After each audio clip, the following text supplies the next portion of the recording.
첫 시간 주님께 안녕하세요. 대강교회 오훈 목사입니다. 1월 9일 화요일입니다. 하나님 우리에게 주신 말씀은 히브리서 5장 11절에서 6장 12절까지 말씀입니다. 멜기세덱에 관하여는 우리가 할 말이 많으나 너희가 듣는 것이 둔함으로 설명하기 어려우니라. 때가 오래되었으므로 너희가 마땅히 선생이 되었을 터인데 너희가 다시 하나님의 말씀의 초보에 대하여 누구에게서 가르침을 받아야 할 처지이니 단단한 음식은 못 먹고 젖이나 먹어야 할 자가 되었도다.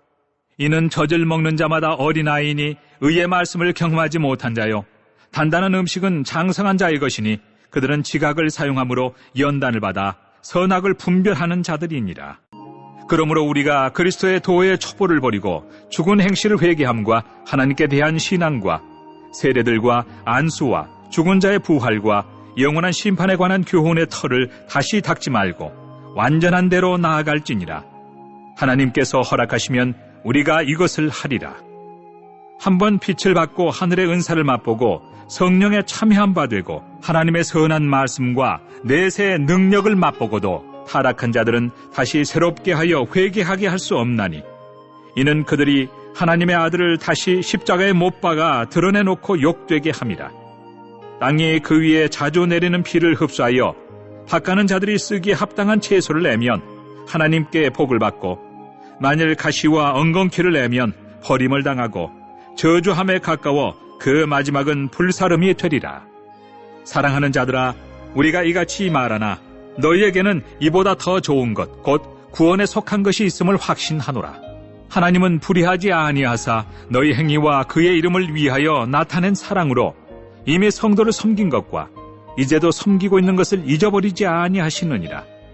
우리가 간절히 원하는 것은 너희 각 사람이 동일한 부지런함을 나타내어 끝까지 소망의 풍성함에 이르러 게으르지 아니하고 믿음과 오래 참음으로 말미암아 약속들을 기업으로 받는 자들을 본받는 자 되게 하려는 것이니라. 아멘. 아이가 태어나서 엄마 젖을 먹다가 좀 자라면 이유식을 하죠.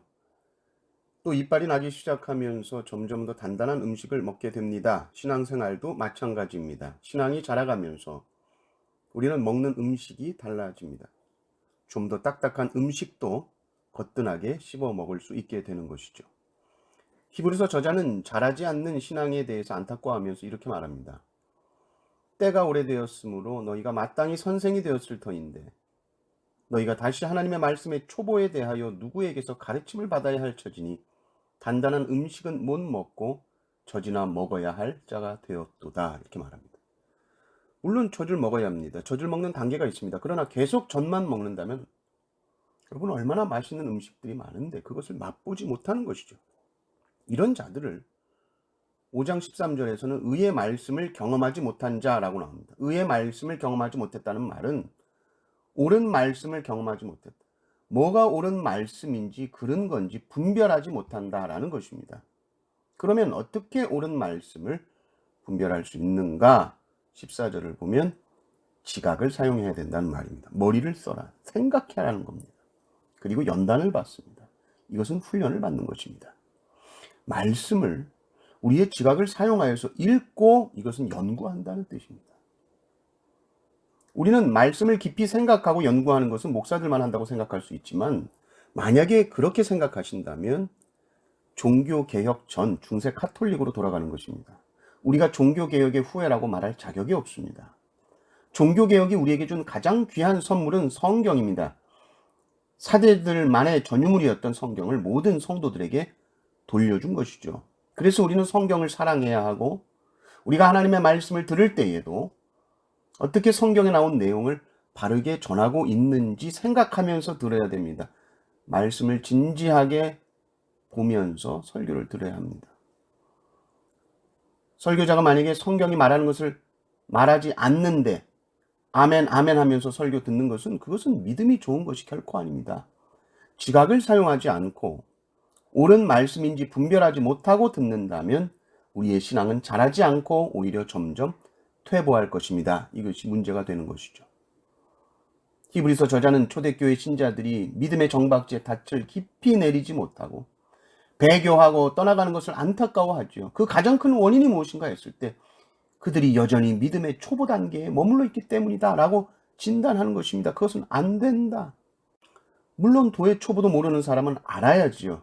그런데 이제 자기가 다 안 것처럼 머물러 있으면 안 됩니다. 완전한 대로 나아가야 합니다. 신앙이 머물러 있다는 것은 그 위치 그대로 있는 게 아닙니다. 머물러 있으면 휩쓸려 갑니다. 퇴보합니다. 물살이 있는데 계속 물장구 치지 않으면 휩쓸려 떠내려가는 것처럼 신앙이 그렇습니다. 내가 옛날에 이렇게 신앙생활 했었지? 그런 말은 정말 아무런 의미가 없습니다.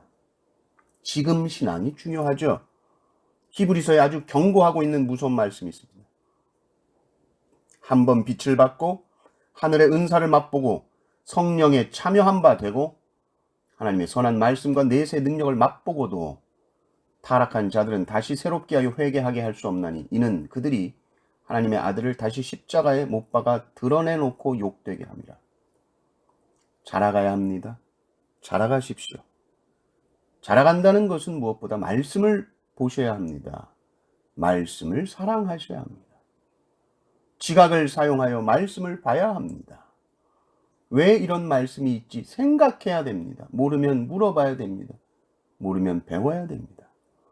말씀을 배우고 그 배운 말씀에 확신을 하고 그 확신한 말씀에 항상 거하며 그렇게 순종하며 살아가는 것입니다. 이 은혜가 충만하여서 단단한 음식도 잘 씹어 드시고 영적으로 더욱 강건하여져서 믿음이 성숙해지는 한 해 되시기를 주님의 이름으로 축원합니다. 아멘.